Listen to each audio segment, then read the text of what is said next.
Hello, guys, and welcome back to the NW Sportscast. The Mariners, with a huge game 2 victory, they knock off the Orioles 4-3. Castillo started off a little bumpy, especially in those second and third innings, but battled back 1 out, runners on first and third, and didn't give up a run after that. And from there on out, Castillo was nails. 6 innings pitched, 2 runs, 2 strikeouts. And then the Mariners, the offense not getting going until late, but when it did, it was just enough for the Mariners to squeak by, push by the 7th inning, and in the 8th inning, Dylan Moore, Cal Raleigh had an RBI, Mitch Haniger, Ty France. So those guys kind of in that bottom half of the lineup outside of Cal really came through in the 7th and the 8th. A game that the Mariners now, you can leave this series, Levi, really thinking, okay, at least we got one against the Orioles. And now you have a chance to take a series against a really good baseball club in Camden Yards. What is your reaction to this game? My reaction is it's a very Mariners-esque kind of a game, and it continues to prove that we don't need to be a high-flying offense. We don't need to be a team that's blowing out other teams.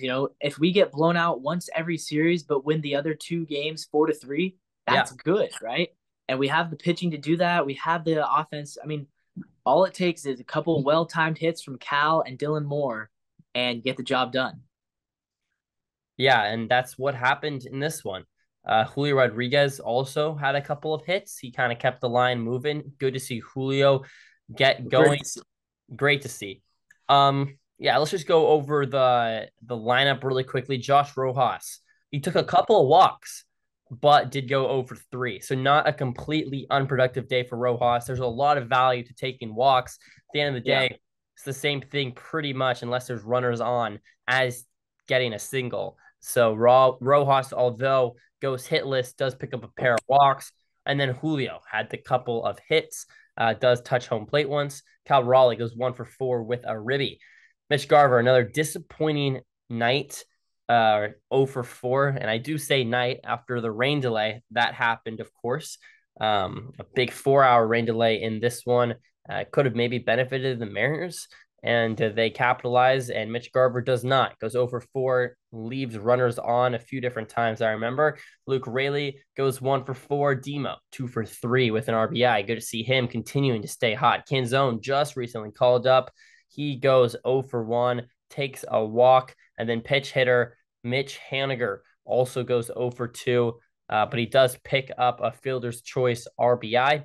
Ty France, 1 for 4, but the hit is a big double. That does score 1. And Luis Urias with a walk, but goes 0 for 3. Luis Castillo's line, 6 innings pitched, just the 2 strikeouts and 2 earned runs. Castillo, only 2 strikeouts, Levi, but outside of those first few innings, looked pretty dominant in the latter half of his start. What do you see? Yeah, I mean, he battled back after a bit of a rough start, like you said, and ends up giving the Mariners 6 strong. And that's what all you need from your pitchers. I mean, when you're able to allow 2 runs in 6 innings, that's pretty darn good. And that's what Castillo's been for pretty much the entire season outside of his first two starts. So, again, continuing to show us why he is that ace. I know the ERA still isn't amazing, but he's at like 3.5, I believe, something around there. And that's about what you want from him. Outside of those first two games, he would have an ERA that would be even lower. So good to see the Rock continuing to be the Rock. He's a steady force in the rotation, and we needed it tonight. A steady force, but something that's also very steady is his inability to get through those first few innings. And it seems like Castillo is really, really good at kind of settling in and then dominating. The problem is a lot of times he doesn't settle in. How does Castillo kind of get off on that strong footing? Because it's been very rare that Castillo's gotten through the first 9 batters without giving up a run. And a lot of the times he kind of salvages a bad start and turns it into a good one after a rough first few innings. Obviously, today, I wouldn't say it was rough, giving up just the 2 runs through 3, but it still is definitely interesting to see how Castillo seemingly gets kind of lit up through that first rotation through the order. Yeah, I think it's an ongoing pitch mix adjustment is what I think it really is. I mean, he's always been a guy who can just blow the fastball right by guys. And I feel like in the past, like last year and then into this year, the fastball maybe losing a tick. I mean, not maybe, definitely losing a tick. And The I think movement's there, but the velocity is a the little, yeah. velocity is starting to fall off a bit. And I think that he is still a little bit heavy on the fastball, especially earlier in games. But I do think he makes a really good job of adjusting, throwing more of the slider, more of the changeup later on. I still wish we see more changeup because that used to be his best pitch, and I feel like ever since he really came to the Yeah. Mariners, he that's been kind of his clearly his third pitch. I don't know what the deal is there, but either way, I think he does a really good job of making adjustments. I think that he still is working on maybe coming out stronger with other pitches, whereas I think a lot of times he comes in the first inning thinking like it's early in the game, I can blow my fastball by these guys, and sometimes the heater just isn't fast enough for him, and that's weird to say because he's always been a really hard throwing pitcher, and he still tops out at like 96, 97 on a good day. So that's he's not slow in any sense, but uh I think that's probably the main factor is just he thinks that early in games he can get guys with the heater and it ends up backfiring. And they hit the heater really hard. I mean they're really good when they time up his fastball, it goes. Yeah, it's a hittable pitch. He gives up a lot of home runs. Today, I don't think he did. Correct me if I'm wrong. I missed the first couple innings, tuned in at the third onwards. Um, did Castillo do enough to warrant player of the game for you, Levi? I would say no. I would give it to Dylan Moore. Okay, I'm glad you brought that up. I think Dylan Moore, I would also give player of the game too. He went 2 for 3. And I have a question slash, not really a game, but I'm very interested to see what you do here. I want you to rank the top 5 Mariners hitters right now. If you had to put a lineup tomorrow of just 5 hitters, you know, Five this, hitters. this, obviously Demo wouldn't be in that group if it was an all-time list, but maybe if you just wanted to put out 5 hitters for tomorrow's game, who would you send up there? I'll give you my list after yours. No particular order, just go 1 through 5 for tomorrow, Yeah, I'm sending out probably Rojas and Rayleigh and Dylan Moore, which is an and interesting then three. At the start of the year, would you say that? No. definitely not. Yeah. And then I'm probably sending out Julio just because of the upside. And then I'm probably sending out Cal because I know he can hit for some power and he's kind of clutch. So that's probably my 5 right there. I'd give Julio, Cal, Rojas, Rayleigh, Demo. And, in no order, yeah. But those are my 5 guys who I have the most faith in right now. Nobody else in the lineup really gives me faith. I mean, Garver has been better lately, but I still don't have a whole lot of faith when he's at the plate. Blanco is still hurt. I mean, Urias slumping, Haniger kind of slumping, Canzone just came.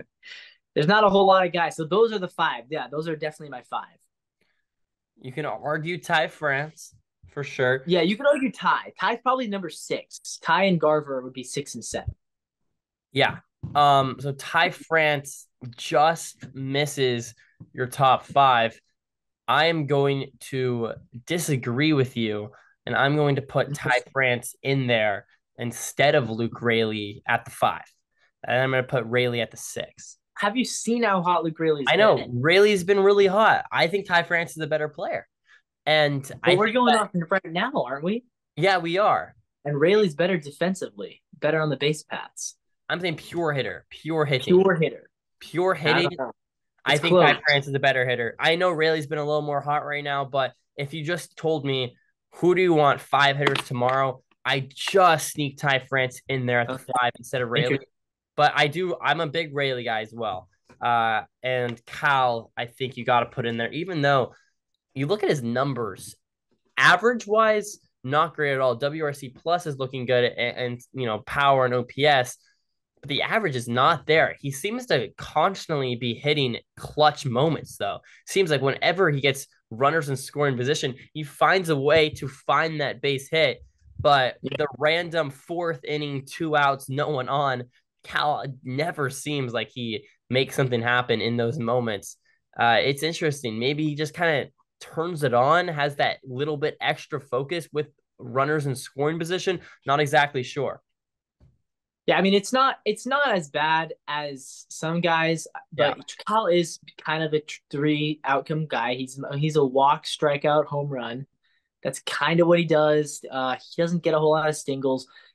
He's got kind of got a bit of Gary Sanchez in him, to be honest. I mean, he's going to hit for a lot of power, and the average isn't going to be great, but the power is going to say. I mean, he's going to hit for like 120 OPS plus every year as long as he's hitting 25 home runs.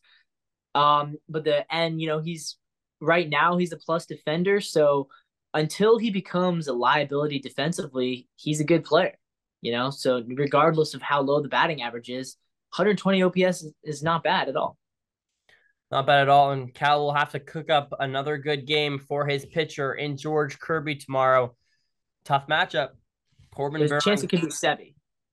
Yeah, it could be Sebi A lot Savala. of Sunday games, Mariners go with Yeah. Sebi. Although hard, I mean, we're in Baltimore and then we go to New York, so it's not much of a travel, so that could impact it as well. Regardless, we got Kirby versus Burns. Two elite Oh yeah, pitchers. It's going to be a battle. It's going to exciting be game. must see TV. Uh, Kirby's going to need to be good tomorrow because this Yeah, Mariners offense is not going to put up too many runs against a guy with a 2.5 ERA. And Corbin Burns is one of the best pitchers in the MLB. I think probably a tick better than Kirby right now, which is rare because usually Kirby goes out there, and I always think we have that pitching advantage. Tomorrow, the Mariners' offense is going to have to be special. I don't doubt it. I think the Mariners could definitely pull away with this series win after looking hopeless in game number one, but they're going to have to be good tomorrow. It's going to be a good game. Looking forward to it. yeah. Oh, it'll be great. I mean, Burns going into the season, I had him ranked as my best pitcher in the MLB because the only guys I think really could challenge him is DeGrom, who is always hurt, and Garrett Cole, who is also currently hurt. So I think right now Burns is probably the best, and he's had a great season this year as well. So I think he's probably the best pitcher in all of baseball, which is wild to say that the Orioles. I've never really said that about the Orioles having the best pitcher in all of baseball, but he is really really good. He's going to get paid a lot of money this offseason. Um, and it's going to be a tough. It's going to be difficult to face him. The goal, honestly, for tomorrow, and this is kind of something I've been really thinking about making a video on. Actually, the goal for tomorrow should be strike out a lot, get his pitch count way up, and get to the bullpen as early as you can. I mean, if you can strike out 10 times in the first 5 innings, maybe you chase him out after 5 innings, right? Just Yeah. because he has a high pitch count. Even if you only score one run off him, then you get to the bullpen. It's going to be a lot easier to score off of their bullpen than it is to score off of Corbin Burns. Yeah, agreed. Even if you don't do a lot of damage on the scoreboard, do damage to that pitch count, get to that And bullpen. Kirby's going to shove. I fully believe Kirby will be Kirby tomorrow. I don't think we're going to see a blow up from George Kirby. And He knows this. if he's not, we're losing this game tomorrow. So that's Right, kind of the oh, bottom yeah. line. Yeah. Kirby needs to pitch well, and even then, it's not a guaranteed win by any means. And tomorrow we will have another post game recapping everything. Come back tomorrow. Thank you guys so much for watching this one. This is the NW Sportscast. Please leave a like, comment, and subscribe if you made it all the way to the end of the video. I already see you guys clicking off. You forgot to like, comment, and subscribe. Do that now, please. It would really help us out. Thanks for all the support. And as always, Levi. Go Mariners. See you guys.